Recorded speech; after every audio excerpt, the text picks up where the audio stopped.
I owe Rock and her brother bullets to the head. Let me handle her. Anybody who ever bet against me is lost. But the streets ain't ours no more. We marks out here. Snaps and pops need to see that you're dedicated. I'm gonna handle it. It's gonna do something crazy, Kate. Kanan just like the game. The more you push, the further away that shit gonna get. Juke finally learns the truth, and it changes everything. 2 episodes are left in Raising Kanan Season 5, and the trailer for Episode 7 just proved that nobody in this family gets out clean. Rock is losing everything piece by piece. Snaps and Pop are back, and Juke is not letting their names go.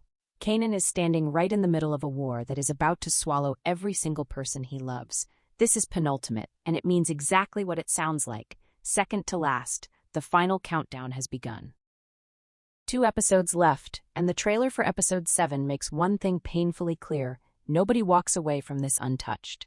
The title alone tells the story before a single scene plays out. Penultimate means second to last, and the synopsis backs it up completely. Facing pressure from all sides, Rock struggles to maintain control as alliances crumble. After everything that happened in Episode 6, every decision made from here on is final. There is no room left for mistakes, no room for reactive moves, no room for second chances. The final act has begun, and almost every character is now one step away from the end, whether that end is death, prison, or losing everything they have built. Stefano tells Hi flat out that Rock and her brother owe bullets to the head, and he wants Hi to handle it personally. This comes right after Hi likely finds out the truth about Isaac's death, and revenge is going to be at the front of his mind. Rock made things worse for herself in Episode 6 by killing one of the Afghans, a reactive move that is going to cost her and Marvin dearly in the episodes ahead.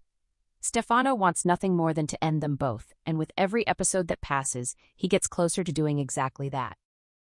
Rock still claims that anybody who bets against her has always lost, and history proves her right, but the real question is whether this is the moment it finally catches up to her. The walls are closing in slowly, and if Pino Bernardi and Flossie pull their business support, Rock has nothing left in Manhattan. No connects, no protection, no power. Money is what keeps this world spinning, and if Rock stops filling Pino's pockets, he has no reason left to protect her. That leaves Stefano, Hi, and Breeze free to strike without anything standing in their way. "The streets ain't ours no more, we're marks out here," is the line that sums up exactly where Rock and Marvin are heading. Without backing from someone like Pino or Stefano, they are sitting ducks in the streets they used to control. Marvin shows up with a bruise above his eyebrow, and it looks like Rock takes a beating too in this episode. Both of them are about to learn what it feels like to have no real power left. Then there's the gunfight everyone has been waiting for, Marvin against Breeze. Breeze is heard screaming that they were just having fun, and it raises the same question that's followed him all season. Does he actually believe Kanan is his brother? Or is this all a long game? Breeze wants to strike back strategically, but whether this fight is calculated or forced by Marvin's actions is still up in the air. Breeze is going to unload plenty of bullets in this episode, but Marvin's fate probably won't be decided until the finale. Death or prison both feel like real possibilities at this point, especially if Garcia digs up more than expected while trying to help Marvin and Juke get answers on the Amber case. Breeze also tells Kanan that Snaps and Pop need to see he's dedicated, and Kanan responds that he'll handle it. Kanan's loyalty isn't really in question anymore. He's already shown exactly where he stands. What is still unanswered is the whole situation between Breeze, Defcon, and Snaps, something the final 2 episodes are expected to resolve completely, since the show has promised every loose thread gets tied up before the end. Juke has her eyes locked on Snaps and Pop, and she tells Kanan she's going to do something crazy. She already knows they were behind Fame's death, information Garcia gave her back in Episode 6. There's real tension between Juke and Kanan right now, especially after everything that happened around Lou's death and what Juke said to him. The bigger question is whether Kanan will actually believe her this time or brush it off as something meant to mess with his business.